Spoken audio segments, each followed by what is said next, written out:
Bonjour Emmanuel. Salut Henri. Vous allez bien? Écoutez, oui. Encore, bon. Oui, ça va. Alors, aujourd'hui je propose qu'on parle de ce qui est en train de se tramer, c'est-à-dire cette histoire de surveillance, de surveillance des Français par l'intermédiaire des réseaux sociaux qui seraient mis sous un algorithme que mettrait en place Bercy. Alors ça, je trouve ça assez intéressant. Alors pourquoi je trouve ça, moi, personnellement, assez intéressant?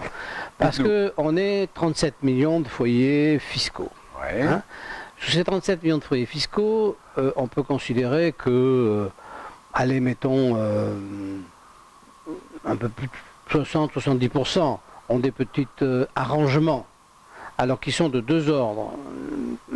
Une partie essaie de payer moins d'impôts. Oui. Et une autre partie essaie d'avoir plus d'avantages. Donc, si vous voulez, c'est la même tricherie. Hein. Si Bercy aujourd'hui est capable, par un algorithme, de déterminer exactement le revenu moyen. Ouais. Le revenu moyen qui vous permet de vivre comme Bercy pense qu'on doit vivre. Bien. Ce revenu moyen, Bercy est chargé, dit-il, d'arriver à l'atteindre. Donc ça veut dire que tous ceux qui volent Bercy, soit en percevant trop d'avantages, soit en payant pas assez d'impôts, sont exposés.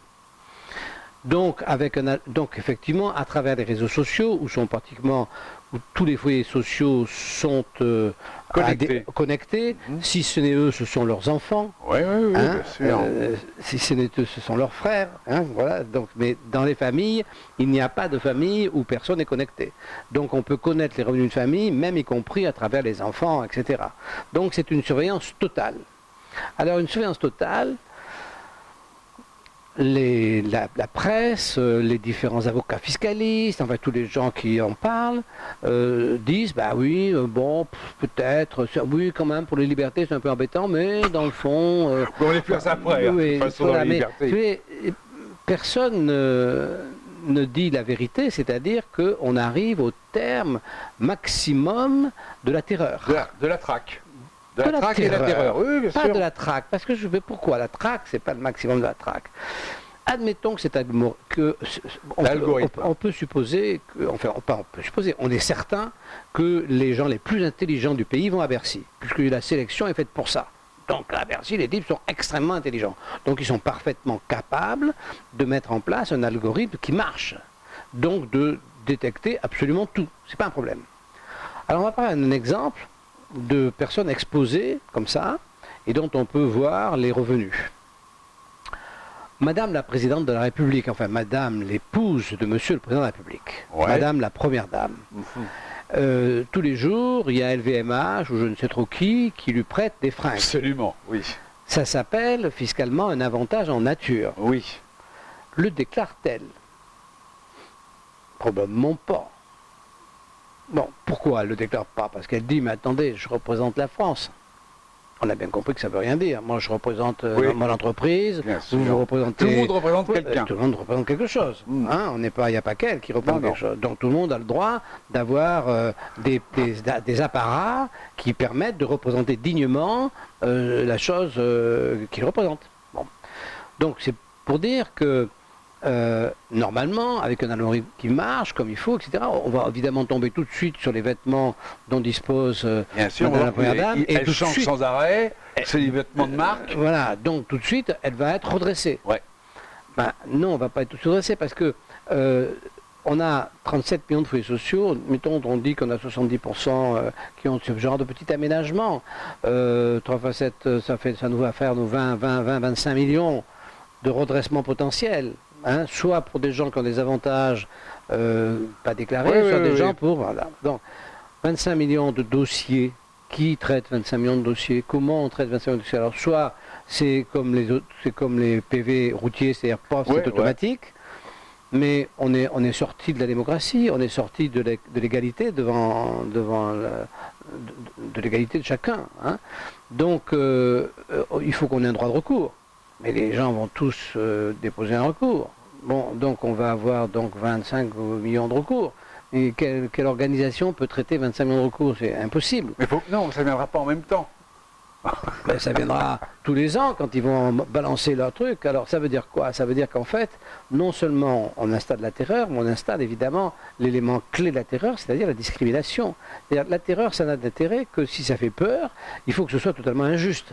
Ouais. Donc là, on est au maximum de l'injustice, parce qu'on va arriver à un outil qui effectivement sera assez performant et devrait détecter, je dis, mettons un minimum de 15 ou 20 millions de fraudes. Hein, c'est le minimum. Bon. Ces 15 millions de fraudes, ils ne peuvent pas être traités physiquement, c'est impossible. Donc en fait, quel est l'objectif de Bercy? L'objectif de Bercy, c'est installer la terreur. On est dans la Stasi. Hein, Oui, oui. Installer la terreur, et ensuite, d'une manière discriminatoire, faire payer, enfin, poursuivre ceux que l'on a envie de poursuivre, c'est-à-dire ceux qui ne sont pas... Des exemples. Ceux qui ne sont pas dans la règle. Par exemple, ils ne poursuivront pas Madame Macron, hein, ils ne poursuivront pas leurs amis, ils poursuivront les gens qui ont envie de détruire. Ah oui. Donc ça veut dire tout opposant démocratique sera tétanisé par l'idée qu'il peut être poursuivi. Puisque c'est ça qui va se passer. Donc c'est une absurdité hors du commun. Si les députés votent ça, ils sont la lie de la société, c'est l'horreur de l'horreur. C'est quelque chose qu'on ne peut même pas imaginer qu'on puisse en arriver là. C'est tout ça. Pourquoi? Parce qu'ils ont un budget qu'ils ne maîtrisent pas. Et qu'ils ont des dépenses qui... Ah bah oui, mais c'est ça. Tout ça pourquoi? Ils ont un budget qu'ils ne maîtrisent pas. C'est des serpents de mer. Des dépenses qu'on leur a pas demandé. Des dépenses strictement destinées à acheter des voix électorales, enfin tout un système qui fausse la société, qui fait qu'au lieu d'avoir ce que chacun mérite, on a ce que chacun arrive à se débrouiller à posséder, hein, par combine, par amitié, par politique. Hein. Et donc voilà, on est arrivé au niveau zéro de l'intelligence avec les gens les plus intelligents du pays. C'est extraordinaire, c'est que on met à la tête de ce truc Bercy l'élite de notre nation, et ces gens font le chose la plus con du monde qui puisse exister. Alors ça c'est pas extraordinaire. Moi, je ne trouvais pas ça extraordinaire. Bah, si vous avez lu Orwell, je veux dire que vous savez très bien que tout ça, ça va arriver. Hein, parce que... ah bah, moi je suis navré, mais non, on voit bien que déjà qu'on est tous... Enfin, on arrive avec la reconnaissance faciale, on arrive avec des bons points, vous regardez la Chine. Bon, eh ben, tout ça va arriver, on va être traqué, terrorisé. C'est une obligation. Moi, je trouve pas que Regardez la loi de finances. Vous-même, vous aviez fait un papier il y a un an, grosso modo. Rien que l'intention, soi-disant, de diminuer ses impôts, devenait une fraude. Oui. Non, mais je veux dire, c'est... voilà, bon, moi, ça, c'est... On monte de plus en plus un escalier où on le descend. Il y a toujours, si vous voulez, un inverse à ça, et c'est là qu'il triche. Parce que l'intention de diminuer son impôt devient une fraude. Mais alors que c'est tout à fait...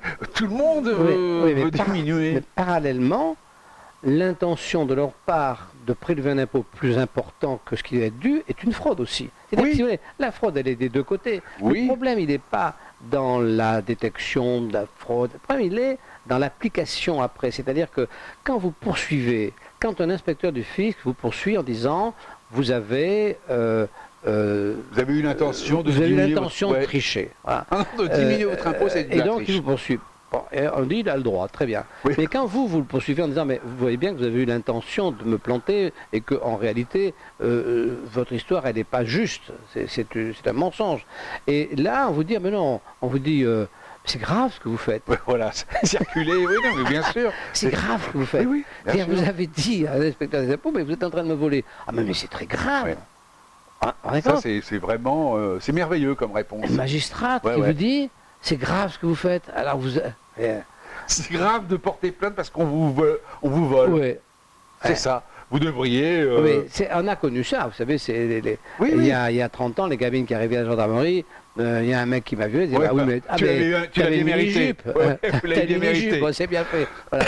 Donc, on a connu ça. Alors, donc on n'est pas obligé, moi je ne suis pas complètement sûr qu'on est obligé d'aller au pire.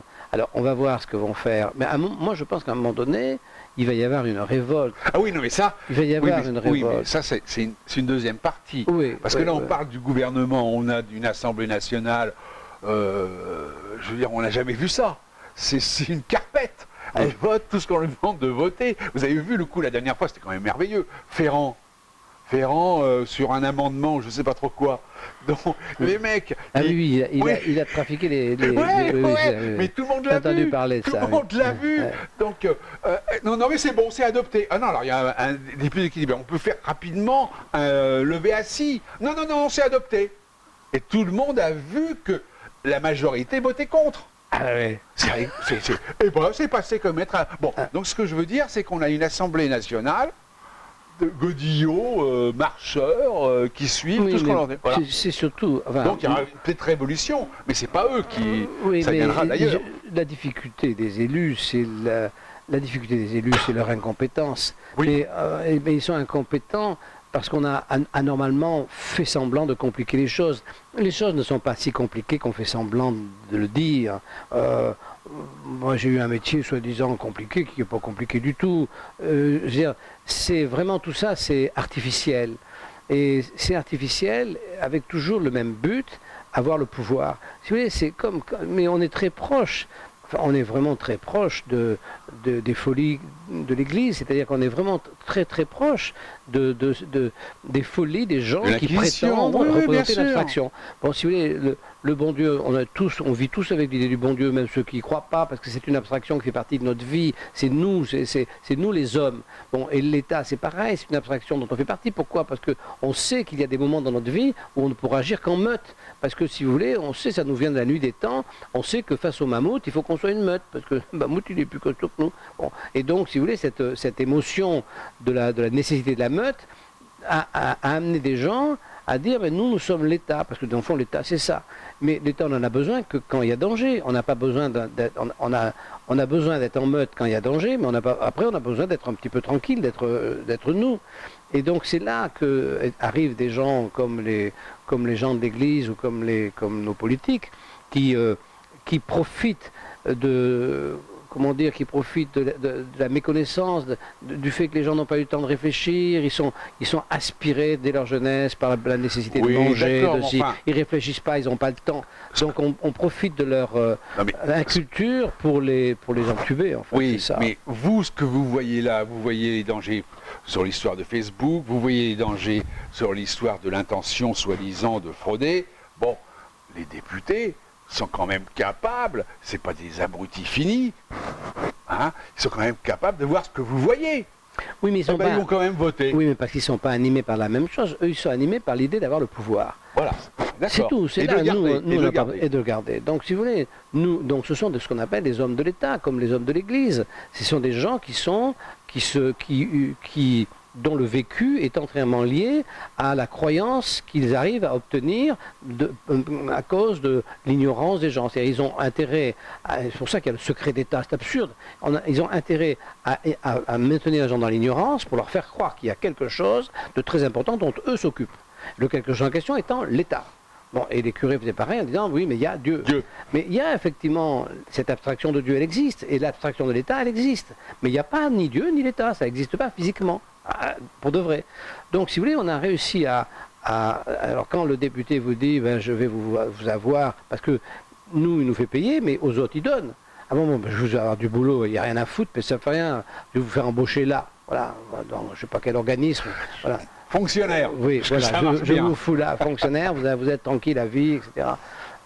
Le député, il dit, c'est pas qu'est-ce qui va payer? C'est l'État. C'est l'État qui est là pour veiller pour vous, mais c'est pas l'État qui est là, c'est pour chaque mec qui branle rien, il en faut un qui travaille pour deux. C'est comme ça que ça se passe, hein. Bon. Enfin voilà. Donc vous avez vu qu'il n'y a plus de fonctionnaires qui disparaissent. Comment ça? Soi-disant, devait cette année, 10 000 à Bercy, ou je ne sais pas quoi. Non, c'est fini, ça, on n'en parle plus, c'est fini. Non, on sait malheureusement que de toute façon ce pays va faire faillite parce qu'on n'est pas capable de payer la facture et puis en plus les gens n'ont plus, enfin je veux dire qu'il n'y a plus d'énergie, il n'y a plus le désir de la sélection. Vous savez, j'étais à une manifestation qui s'appelle le Week-end de la Liberté. Et il y a un jeune homme qui travaille au Sénat qui a fait une conférence sur l'impôt qui était vraiment bien faite. Il a commencé sa conférence en disant, lorsque je remets les notes à mes élèves, parce qu'il est chargé de cours, je dis aux bons élèves, bon ben voilà, vous avez eu 17, 18, mais par souci d'égalité, j'ai ramené toutes les notes à la moyenne, et aujourd'hui tout le monde a 9,5. Et il commence comme ça. Et moi, si vous voulez, c'est un exemple que je donnais il y a déjà 15 ans, 20 ans. Et quand je disais ça, les gens, les personnes à qui je m'adressais, non seulement se moquaient de moi, mais pensaient que j'étais malsain. Et j'ai la satisfaction de voir un garçon qui est quand même au très haut niveau, hein, je ne sais pas s'il n'a pas fait Sciences Po sûr, puis pas, enfin des écoles supérieures, il est chargé de cours, enfin bon, c'est une tête, hein, et il commence son exemple comme ça. Évidemment, si vous voulez que c'est absurde, évidemment que c'est absurde de dire à une classe, bon, voilà, vous avez eu 19, mais comme eux, bon, voilà, tout le monde a 9,5. Bon, bien sûr que c'est absurde, et tout le monde, et ça ne se fait pas comme ça. Donc, c'est la même absurdité pour l'économie. Donc, si vous voulez, on a d'une part des gens qui, une jeunesse qui en fait est anti-sélection, donc anti-mérite, qui pense s'en sortir en étant anti-consommation, donc, ben, ça se complique, hein.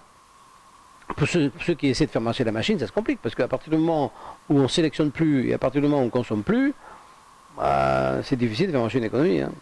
Bon, enfin. Donc voilà. Donc cette histoire de nous mettre sous surveillance, à mon avis, c'est le dernier pas. Ils vont crever de ça, comme la Stasi a crevé de ça. Ouais. Ouais, ils vont en crever. Donc autant qu'ils le votent. Et nous avec. Nous, on s'en fout, qu'est-ce que je vais y faire.